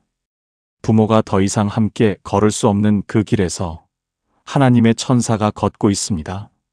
하나님이 천사를 명령하신다는 것은 이것이 우연이 아님을 말합니다. 명령이라는 단어는 의도를 가진 지시입니다. 하나님이 자녀를 위해 천사를 임명하시고 그 길을 걷도록 보내신다는 것입니다. 자녀가 걷는 그 길에 이미 하나님의 명령을 받은 천사가 함께 있습니다. 이것이 얼마나 구체적인 사랑인지를 생각할 때 마음이 먹먹해집니다. 자녀가 혼자 걷는 것처럼 보이는 그 길에 사실은 하나님이 보내신 동반자가 함께 걷고 있습니다. 자녀는 모르지만 하나님은 알고 계십니다. 그 길에 무엇이 있는지, 어디에 돌이 있는지를 아버지께서는 미리 아시고 천사를 보내 지키게 하십니다. 히브리서 1장 14절은 말씀합니다. 모든 천사들은 섬기는 영으로서 구원받을 상속자들을 위하여 섬기라고 보내심이 아니냐? 천사는 하나님의 자녀를 섬기기 위해 보내진 존재입니다. 이것이 성경이 말하는 천사의 역할입니다. 자녀를 위해 섬기도록 보내진 천사들이 지금 이 순간에도 자녀의 길을 걷고 있습니다. 여러분, 자녀가 중요한 결정을 앞두고 있을 때를 생각해 보십시오. 학교를 선택해야 할 때, 직장을 옮겨야 할 때, 결혼 상대를 결정해야 할 때, 그 순간들이 얼마나 아슬아슬한지 부모는 압니다. 잘못된 선택 하나가 자녀의 삶을 크게 바꿔놓을 수 있습니다. 그러나 하나님은 그 결정의 순간에도 천사를 명령하십니다. 자녀가 스스로는 알지 못하는 방식으로 마음에 감동을 주시고 상황의 문을 열거나 닫으시고 자녀의 발이 엉뚱한 길로 채이지 않도록 인도하십니다. 그것이 바로 하나님이 하시는 일이었습니다. 부모의 눈에는 우연처럼 보이는 일들 뒤에서 하나님이 천사를 통해 자녀의 걸음을 조율하고 계셨습니다. 우리가 이 사실을 믿을 때 자녀를 바라보는 눈이 달라집니다.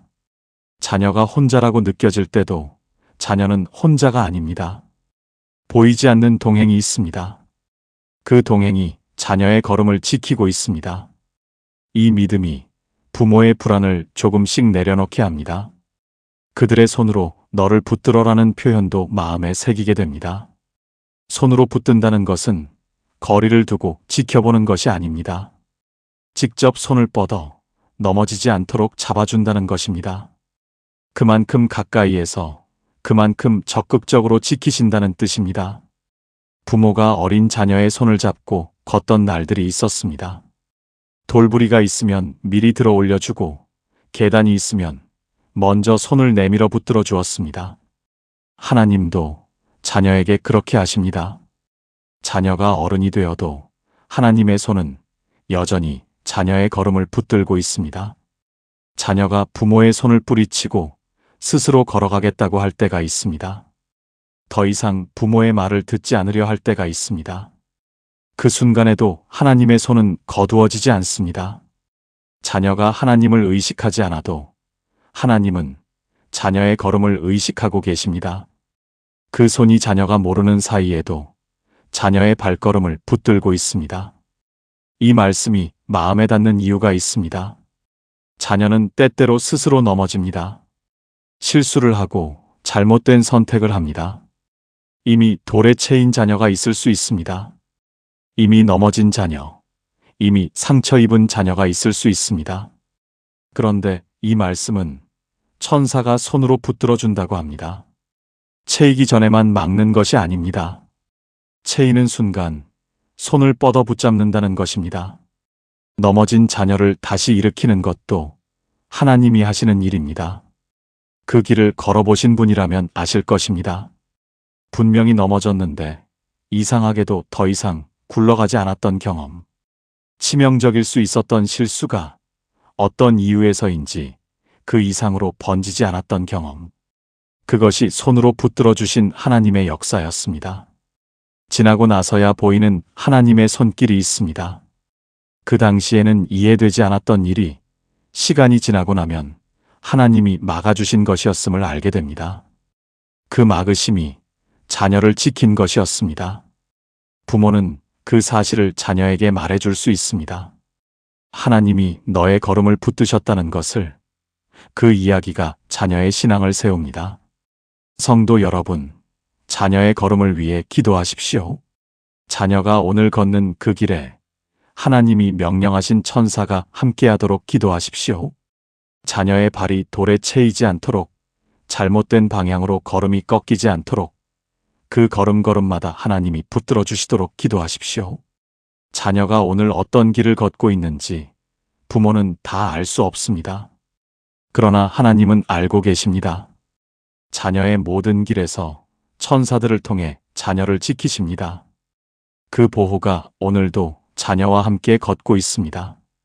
자녀가 오늘 처음 가는 길을 걷고 있을 수도 있습니다. 한 번도 가보지 않은 새로운 자리, 낯설고 두려운 출발점에 서 있을 수도 있습니다. 그 자리에서도 하나님의 천사가 먼저 가 있습니다. 자녀가 첫 발을 내딛는 그 순간 이미 하나님이 그 길을 예비하고 계셨습니다. 부모는 자녀의 새 출발을 위해 기도하십시오. 이 아이가 처음 가는 이 길에 주의 천사를 보내주십시오. 이 아이의 발이 돌에 채이지 않게, 이 아이의 걸음이 흔들리지 않게 붙들어 주십시오. 그 기도가 자녀의 첫 걸음 위에 하나님의 손을 얹는 것입니다. 자녀의 걸음이 이 보호 안에 있습니다. 자녀는 결코 혼자 걷지 않습니다. 그 사실을 마음에 새기십시오. 자녀가 어디를 걷든, 무엇을 결정하든, 어떤 길 위에 서 있든 하나님이 명령하신 천사가 자녀의 곁에 있습니다. 손으로 붙들어 발이 채이지 않도록 지키고 있습니다. 이 보호가 오늘 자녀의 모든 걸음 위에 실제합니다. 시편 91편 13절은 이렇게 선포합니다. 내가 사자와 독사를 밟으며 젊은 사자와 뱀을 발로 누르리로다. 이 말씀 앞에서 마음이 달라집니다. 지금까지의 말씀이 지키심과 보호에 관한 것이었다면 이 말씀은 다릅니다. 이제 자녀는 피하는 자가 아니라 밟는 자로 서게 됩니다. 쫓기는 자가 아니라 누르는 자가 됩니다. 이것이 하나님이 자녀에게 주시는 영적 권세입니다. 세상의 위협 앞에서 움츠러드는 자녀가 아니라 그 위협을 발로 밟으며 나아가는 자녀. 하나님은 자녀를 그 자리로 이끄십니다. 이 선포가 얼마나 담대한지를 되새겨 보십시오. 시편 91편은 지키심과 보호의 말씀으로 가득합니다. 그런데 13절에서 갑자기 장면이 바뀝니다. 지켜지는 자녀가 밟는 자녀로 변합니다. 이것이 하나님이 자녀에게 주시는 성장의 방향입니다. 보호를 받는 것에서 시작하여 결국에는 권세 있는 자로 서게 되는 것. 그것이 하나님이 자녀의 인생을 이끄시는 방향입니다. 성도 여러분, 사자는 당당한 위협을 상징합니다. 숨어서 오는 위험이 아니라 정면에서 달려드는 강한 도전입니다.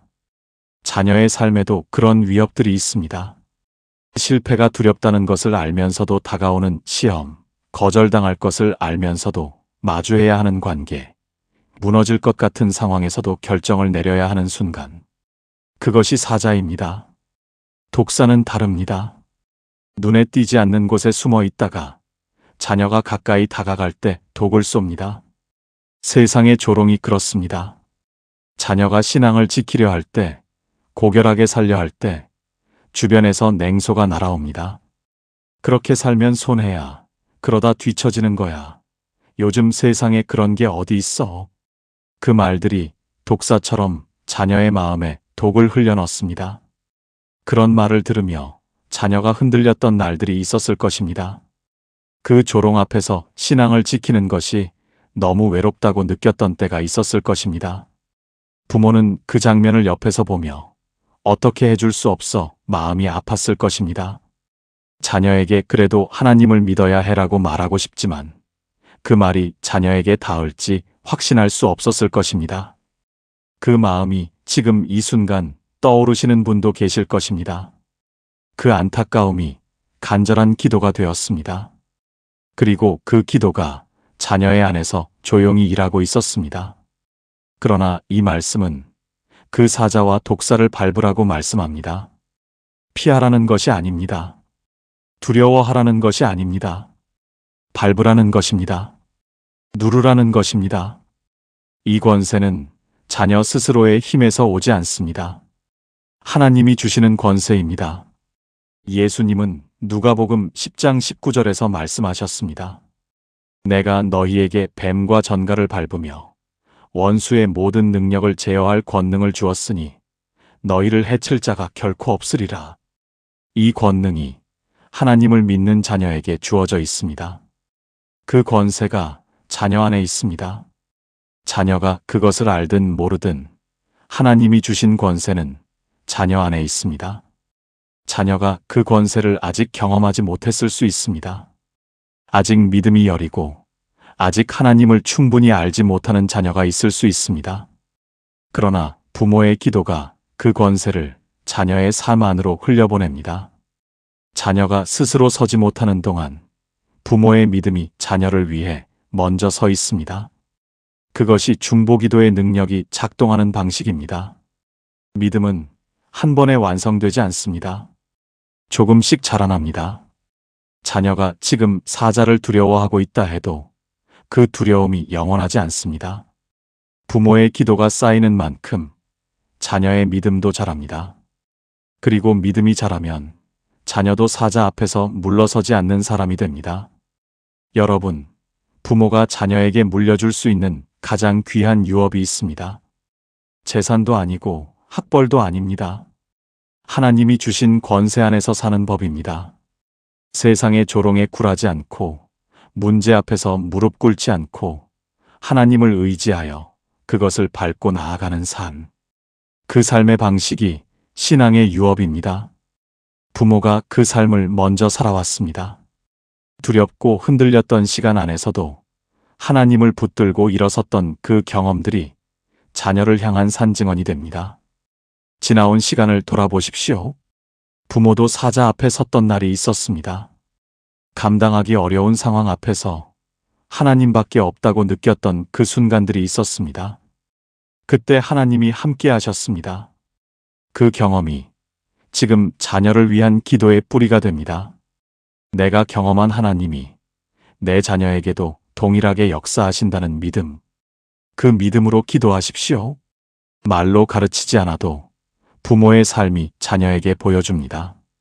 사자와 독사 앞에서도 무너지지 않는 삶이 어떤 것인지를.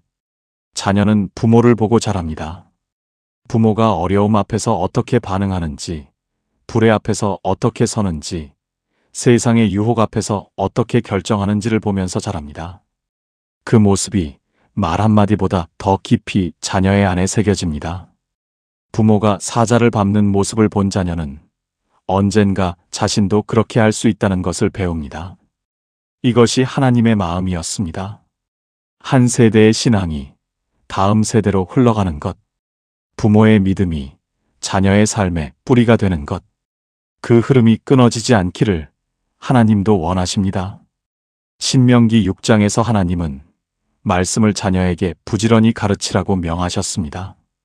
그것은 지식의 전달이 아닙니다. 삶으로 보여주는 것입니다. 사자 앞에서도 무너지지 않는 부모의 삶이 자녀에게 가장 강력한 신앙 교육입니다. 성도 여러분, 자녀가 지금 어떤 사자 앞에 서 있습니까? 어떤 독사가 자녀의 마음에 독을 흘려넣으려 하고 있습니까? 그것을 하나님 앞에 가져가십시오. 그리고 이 말씀을 자녀를 위해 선포하십시오. 이 아이는 사자와 독사를 밟는 자입니다. 세상의 조롱이 이 아이를 쓰러뜨리지 못합니다. 문제가 이 아이를 무너뜨리지 못합니다. 이 아이는 하나님이 주신 권세 안에서 승리자로 서 있습니다. 이 선포가 자녀를 위한 기도가 됩니다. 그리고 그 기도가 자녀의 삶 안에서 현실이 됩니다. 자녀가 지금 조롱 앞에 흔들리고 있다면 그 흔들림은 일시적입니다. 하나님이 주신 권세는 그 흔들림을 넘어서게 합니다.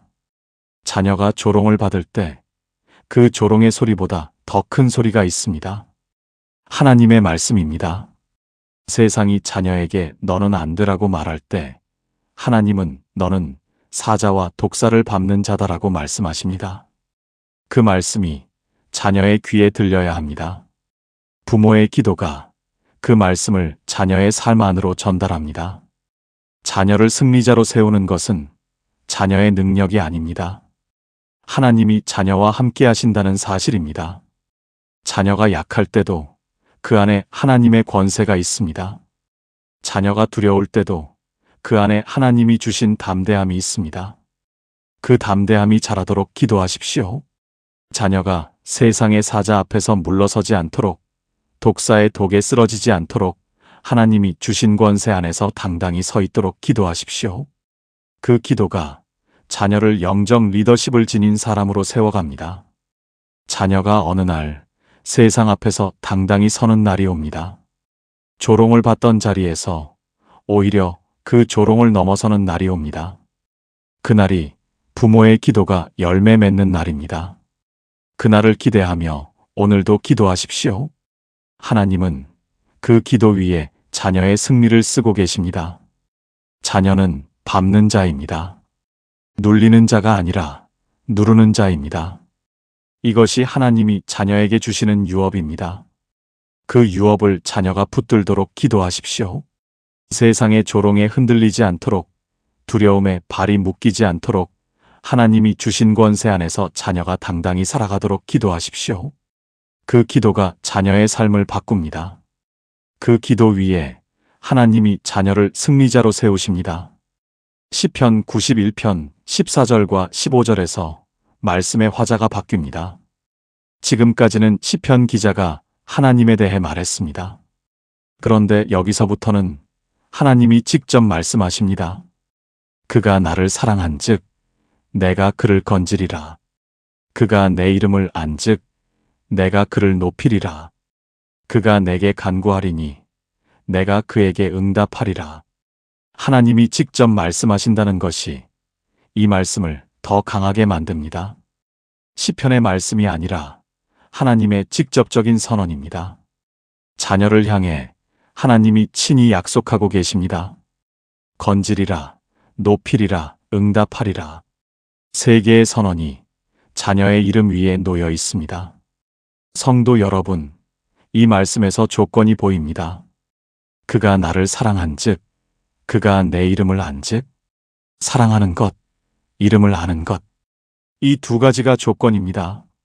하나님의 이름을 안다는 것은 단순히 하나님이라는 호칭을 아는 것이 아닙니다. 하나님의 성품을, 하나님이 어떤 분이신지를 관계 안에서 인격적으로 아는 것입니다. 책에서 읽은 하나님이 아니라 내 삶 안에서 만난 하나님. 그것이 이름을 안다는 것의 의미입니다. 그 알미 자녀에게 있을 때 하나님이 자녀를 높이십니다. 세상이 자녀를 알아봐서가 아닙니다. 하나님이 자녀를 아셨기 때문입니다. 성경에서 하나님의 이름을 알았던 사람들을 생각해 보십시오. 다윗은 골리앗 앞에서 하나님의 이름으로 나아갔습니다. 하나님이 어떤 분이신지를 알았기 때문에 두려움보다 믿음이 컸습니다. 그 알미, 다윗을 세운 것입니다. 자녀가 하나님의 이름을 아는 자가 될 때 자녀 안에도 그 담대함이 자라납니다. 여러분, 이 말씀이 부모에게 주는 메시지가 있습니다. 자녀가 하나님의 이름을 인격적으로 알게 되기를 기도하라는 것입니다. 자녀가 성적이 좋기를, 직장이 잘 되기를 기도하는 것도 중요합니다. 그러나 그보다 먼저 자녀가 하나님을 만나기를, 하나님의 이름을 아는 자가 되기를 기도하십시오. 자녀가 하나님을 아는 순간 모든 것이 달라집니다. 세상을 바라보는 눈이 달라지고, 어려움을 대하는 방식이 달라지고, 자신의 가치를 어디에서 찾는지가 달라집니다. 하나님을 아는 자녀는 세상이 줄 수 없는 것을 이미 가진 자녀입니다. 그 변화는 갑자기 오지 않습니다. 조금씩 옵니다. 기도 한 번에, 말씀 한 구절에, 예배의 한순간에 자녀의 내면이 조금씩 바뀌어 갑니다. 부모는 그 변화를 다 보지 못할 수 있습니다. 그러나 하나님은 그 변화를 이끌고 계십니다. 자녀가 하나님을 알아가는 그 과정을 아버지께서 함께 걸어가고 계십니다.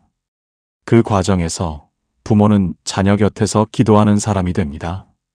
자녀가 하나님을 향해 한 걸음 나아갈 때마다 부모의 기도가 그 걸음을 지지합니다.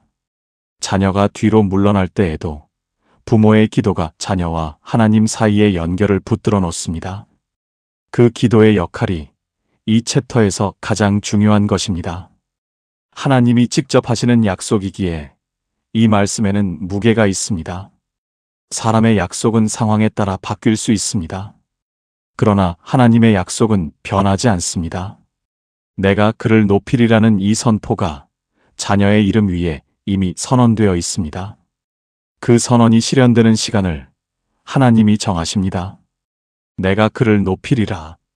이 말씀이 선포하는 명예는 세상이 주는 명예와 다릅니다.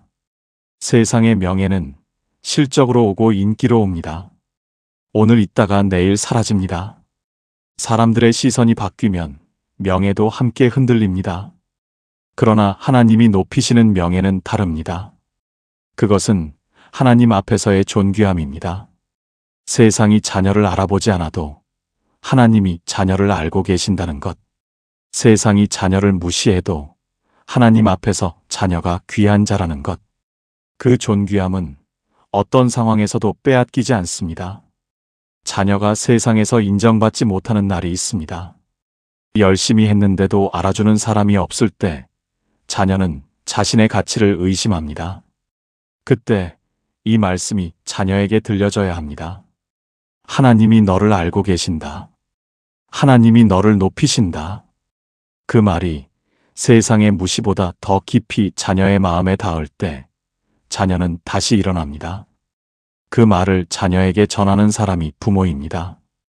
자녀가 낙심하는 날, 자녀가 포기하고 싶은 날, 부모의 입에서 이 말씀이 흘러나올 수 있어야 합니다. 하나님이 너를 높이실 것이다. 그 한마디가 자녀의 삶에 빛이 됩니다. 그리고 그 말이 자녀의 안에서 믿음이 될 때 자녀는 하나님이 높이시는 자녀가 됩니다. 부모가 자녀에게 줄 수 있는 가장 큰 유산은 이 존귀함을 알게 하는 것입니다. 하나님 앞에서 자신이 얼마나 귀한 존재인지를 자녀가 깊이 알 때 세상의 조롱에도 흔들리지 않고 세상의 실패에도 무너지지 않는 자녀가 됩니다. 이 존귀함을 자녀에게 전달하는 방법이 있습니다. 자녀에게 직접 말해주는 것입니다. 너는 하나님이 사랑하시는 자녀다. 너는 하나님이 높이실 자녀다. 그 말이 자녀의 마음에 씨앗으로 심겨집니다. 처음에는 자녀가 실감하지 못할 수 있습니다. 그러나 그 씨앗은 자라납니다. 하나님이 그 씨앗에 물을 주십니다. 그가 내게 간구하리니 내가 그에게 응답하리라. 이 말씀이 마음에 닿습니다. 자녀가 하나님께 부르짖으면 하나님이 응답하십니다. 그것이 약속입니다. 그런데 이 약속은 부모의 기도와도 연결됩니다. 지금 자녀가 스스로 하나님께 간구하지 않을 때에도 부모가 대신 간구합니다. 부모의 간구가 자녀를 위해 하나님 앞에 올려집니다. 그리고 하나님은 그 간구에 응답하십니다. 자녀가 언젠가 스스로 하나님 앞에 무릎을 꿇고 간구하게 될 날이 옵니다. 그날을 향해 지금 부모가 먼저 간구하고 있습니다. 그날이 언제 올지는 알 수 없습니다. 부모가 생각하는 시간보다 늦을 수도 있습니다. 그러나 하나님의 시간이 있습니다. 그 시간 안에서 하나님은 자녀를 이끄십니다. 부모는 그 시간을 믿으며 기도합니다. 기다림이 포기가 아니라 기도로 이어질 때 하나님은 그 기다림을 사용하십니다. 이 말씀이 선포하는 것들을 자녀를 위해 천천히 받아들여 보십시오. 하나님이 자녀를 건지실 것입니다. 하나님이 자녀를 높이실 것입니다. 하나님이 자녀의 간구에 응답하실 것입니다. 이것이 약속입니다. 조건이 없는 약속이 아닙니다. 하나님을 사랑하고 하나님의 이름을 아는 자녀에게 주어지는 약속입니다. 그 조건이 자녀 안에서 이루어지도록 부모가 기도하십시오. 자녀가 하나님을 사랑하게 되도록 기도하십시오. 자녀의 마음에 하나님을 향한 사랑이 자라도록, 예배가 즐거운 자리가 되도록, 말씀이 귀하게 여겨지도록 기도하십시오. 그 사랑이 자라는 자리에 하나님의 약속이 열매를 맺습니다. 자녀가 예배를 싫어한다면 예배가 좋아지도록 기도하십시오. 자녀가 기도를 하지 않는다면 기도하는 마음이 생기도록 기도하십시오. 자녀가 말씀에 관심이 없다면 말씀이 자녀의 마음에 살아있게 되도록 기도하십시오. 이 기도들이 자녀가 하나님의 이름을 알게 되는 길을 준비합니다. 하나님을 인격적으로 만난 자녀는 이미 가장 귀한 자리에 있는 자녀입니다. 세상이 뭐라 하든 그 자녀는 하나님 앞에서 높임을 받는 자녀입니다. 그것이 하나님이 주시는 명예이고 그것이 세상의 어떤 것과도 바꿀 수 없는 존귀함입니다. 세상이 주는 명예는 조건부입니다. 성과가 있어야 하고 사람들의 시선이 있어야 합니다. 그러나 하나님이 주시는 명예는 무조건적입니다. 자녀가 실패해도, 자녀가 부족해도 하나님 앞에서 자녀는 여전히 존귀합니다. 그 사실이 자녀의 정체성이 되어야 합니다. 부모의 기도가 그 정체성을 자녀 안에 심어갑니다. 자녀가 그 존귀함 안에서 살아가도록 오늘도 기도하십시오. 하나님이 그 기도를 들으십니다. 그리고 자녀를 향한 그분의 약속은 반드시 이루어집니다. 시편 91편은 마지막 절에서 절정에 이릅니다. 16절은 이렇게 말씀합니다. 내가 그에게 장수함으로 만족하게 하며 나의 구원을 그에게 보이리라. 장수함으로 만족하게 하신다는 것, 그리고 구원을 보이신다는 것. 이 두 약속이 시편 91편의 마지막을 장식합니다. 지키심과 보호의 말씀으로 가득했던 이 시편이 마침내 이 자리에서 끝납니다. 장수는 단순히 오래 사는 것을 의미하지 않습니다. 만족하며 오래 사는 것입니다. 길기만 하고 공허한 삶이 아니라 하나님 안에서 충만하게 채워진 삶을 사는 것. 그것이 하나님이 자녀에게 주시는 장수의 복입니다. 이 복은 세상이 줄 수 없는 것입니다. 건강이 있어도 공허할 수 있고 재물이 있어도 만족하지 못할 수 있습니다. 그러나 하나님 안에서 사는 자녀는 많지 않아도 충만하고 화려하지 않아도 깊습니다. 그 삶이 하나님이 자녀에게 주시려는 것입니다. 부모가 기도하는 것은 바로 그 삶을 위한 것입니다. 성도 여러분, 이 시간을 함께 하신 분들께 먼저 감사의 마음을 전합니다. 100분이 넘는 긴 시간 동안 자녀를 마음에 품고 이 자리에 앉아 계셨습니다. 그 사랑이 이 시간을 가능하게 했습니다. 오늘 밤 우리는 긴 여정을 함께 걸었습니다. 지존자의 은밀한 곳에서 시작하여 사냥꾼의 올무, 하나님의 깃털, 밤의 공포, 천명이 무너지는 세상, 천사의 호의, 사자와 독사를 밟는 권세, 그리고 하나님이 직접 하시는 약속까지. 시편 91편 한 절 한 절이 자녀를 위한 기도의 언어가 되었습니다. 이 시간 동안 마음속으로 자녀의 이름을 부르며 함께 하셨던 부모님들이 계실 것입니다. 기도하며 눈물을 흘리신 분도 계실 것입니다. 자녀를 향한 그 마음이 이 시간 내내 하나님 앞에 올려졌습니다. 그 기도가 결코 헛되지 않습니다. 이 말씀이 자녀에게 주는 약속을 다시 한번 돌아봅니다. 하나님이 자녀를 지키십니다. 올무에서 건지십니다. 깃으로 덮으십니다. 화살을 막으십니다. 재앙이 가까이 오지 못하게 하십니다. 천사를 보내 걸음을 붙드십니다. 사자와 독사를 밟게 하십니다. 건지시고 높이시고 응답하십니다. 그리고 마침내 장수함으로 만족하게 하시고 구원을 보이십니다. 이 약속들이 자녀의 이름 위에 놓여 있습니다.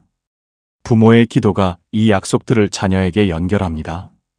이 시편을 처음 시작할 때 자녀의 이름을 마음에 품고 앉으라고 했습니다. 그 이름이 지금도 마음에 있으십니까? 그 이름 위에 시편 91편의 약속들이 하나하나 얹혔습니다. 지키심이 얹히고, 보호가 얹히고, 높이심이 얹히고, 구원이 얹혔습니다. 자녀의 이름이 이 약속들로 덮여 있습니다. 이 자리에서 자녀의 이름을 한 번 더 마음속에 불러보십시오. 그 이름을 부르며 이 약속들을 선포하십시오. 나의 자녀는 지존자의 은밀한 곳에 거하는 자녀입니다. 나의 자녀는 하나님이 지키시는 자녀입니다. 나의 자녀는 구원을 누리는 자녀입니다. 그 선포가 자녀를 위한 마지막 기도가 됩니다. 나의 구원을 그에게 보이리라. 이 마지막 약속이 가장 깊습니다. 구원을 보인다는 것은 자녀가 단지 세상에서 잘 사는 것으로 끝나지 않는다는 것입니다. 자녀의 삶이 하나님의 구원으로 완성된다는 것입니다. 이 세상에서의 보호로 그치지 않고 영원한 구원으로 이어진다는 것입니다. 부모가 자녀를 위해 드리는 기도의 가장 깊은 곳에 있는 것이 바로 이것입니다. 이 아이가 이 세상에서 잘 살기를 바라지만 그보다 더 깊이 이 아이가 하나님의 구원을 누리기를 바랍니다. 이 세상이 끝난 뒤에도 하나님 앞에서 이 아이가 서기를 바랍니다. 그 기도가 부모의 마음 가장 깊은 곳에 있습니다. 하나님은 그 기도를 들으십니다. 그리고 자녀에게 구원을 보이십니다. 그 구원이 자녀에게 임하는 방식은 우리가 예측할 수 없습니다. 어느 날 갑자기 자녀의 마음이 열리거나 오랜 시간 서서히 스며들거나 어려움을 통해 하나님을 만나거나 방식은 달라도 하나님이 자녀를 구원으로 이끄시는 것은 분명합니다. 부모의 기도가 그 길을 열어놓았기 때문입니다. 그 확신이 오늘 밤 부모의 마음에 자리 잡기를 바랍니다. 불안이 아니라 확신으로, 두려움이 아니라 믿음으로 자녀를 하나님 손에 맡기는 것. 그것이 오늘 밤 이 자리에서 받아가야 할 것입니다. 부모의 기도와 자녀의 삶이 이 시편 안에서 만났습니다. 자녀가 알지 못하는 사이에도 하나님이 그 기도를 사용하셨습니다. 지금 이 순간에도 하나님은 자녀를 향해 일하고 계십니다. 그 믿음이 오늘 밤 부모의 마음에 남기를 바랍니다. 시편 91편이 끝나는 자리에서 한 가지 장면이 떠오릅니다. 오래전부터 자녀를 위해 기도해온 부모의 모습입니다. 새벽에 일어나 이름을 부르며 기도했던 그 시간들, 자녀가 모르는 사이에 흘렸던 눈물들, 포기하고 싶었지만 다시 무릎을 꿇었던 그 자리들. 그 모든 기도가 자녀의 삶에 강처럼 흘러들어갔습니다. 그 강이 자녀의 삶을 적십니다. 당장 눈에 보이지 않아도 그 물기가 자녀의 뿌리에 닿아 있습니다. 부모의 기도가 세대를 넘어 흐릅니다. 자녀에게, 자녀의 자녀에게 그 복이 이어집니다. 이것이 하나님이 주시는 천대까지 흐르는 생명의 복입니다. 출애굽기 20장 6절은 말씀합니다. 나를 사랑하고 내 계명을 지키는 자에게는 천대까지 은혜를 베푸느니라. 하나님을 사랑한 부모의 신앙이 자녀와 자녀의 자녀를 넘어 천대까지 흘러갑니다. 그 약속이 오늘 기도한 부모에게 해당됩니다. 지금 이 기도가 천대까지 이어질 복의 시작점이 됩니다. 새벽에 일어나 기도했던 그 시간이 자녀의 삶에 쌓여 있습니다. 아무도 몰랐던 그 눈물이 하나님 앞에 기억되어 있습니다. 자녀가 감사하지 않아도 하나님은 알고 계십니다. 부모의 기도가 얼마나 자녀의 삶에 스며들었는지를 하나님이 알고 계십니다. 그리고 그 기도 위에 하나님은 자녀를 향한 약속을 이루어 가십니다. 이 시간 자녀를 위해 함께 기도하겠습니다. 하나님 아버지, 오늘 밤 이 자리에서 자녀를 위해 기도한 모든 부모님의 간절함을 받아주십시오. 이 아이를 지존자의 은밀한 곳에 거하게 하시고 주의 깃으로 덮어주십시오. 사냥꾼의 올무에서 건지시고 밤의 공포와 낮의 화살로부터 지켜주십시오. 이 아이의 발이 돌에 채이지 않게 주의 천사들이 길을 붙들어 주십시오. 그리고 이 아이가 하나님의 이름을 알고 하나님의 구원을 누리며 장수함으로 만족하는 삶을 살게 하여 주십시오. 예수님의 이름으로 기도드립니다. 아멘. 성도 여러분, 이 기도가 오늘 밤 자녀의 삶 위에 덮이기를 바랍니다. 부모의 눈물은 자녀의 앞길을 닦는 생명수입니다. 그 눈물이 헛되지 않습니다. 하나님이 기억하십니다. 그리고 반드시 응답하십니다. 오늘 밤 이 말씀 앞에 앉아 자녀를 위해 기도하신 모든 부모님께 하나님의 위로가 함께 하시기를 바랍니다. 자녀를 향한 그 마음이 하나님 앞에서 아름답습니다. 그 기도가 열매 맺는 날이 반드시 옵니다. 포기하지 마십시오. 하나님이 듣고 계십니다. 그 기도가 쌓이는 만큼 하나님이 일하십니다. 보이지 않는 곳에서 느껴지지 않는 방식으로, 그러나 분명하게 하나님은 자녀의 삶 안에서 일하고 계십니다. 부모의 기도는 그 일을 멈추지 않게 합니다. 오늘 밤 이 시간이 끝나도 기도는 계속하십시오. 시편 91편의 약속이 자녀의 삶 위에 계속 살아 있습니다. 이 묵상이 은혜가 되셨다면 구독과 좋아요로 함께 해주십시오. 이 채널에서는 말씀을 통해 삶을 위로하고 기도로 마음을 채우는 시간을 계속해서 준비하겠습니다. 다음 시간에도 이 자리에서 함께 하나님의 말씀 안에 앉으시기를 바랍니다.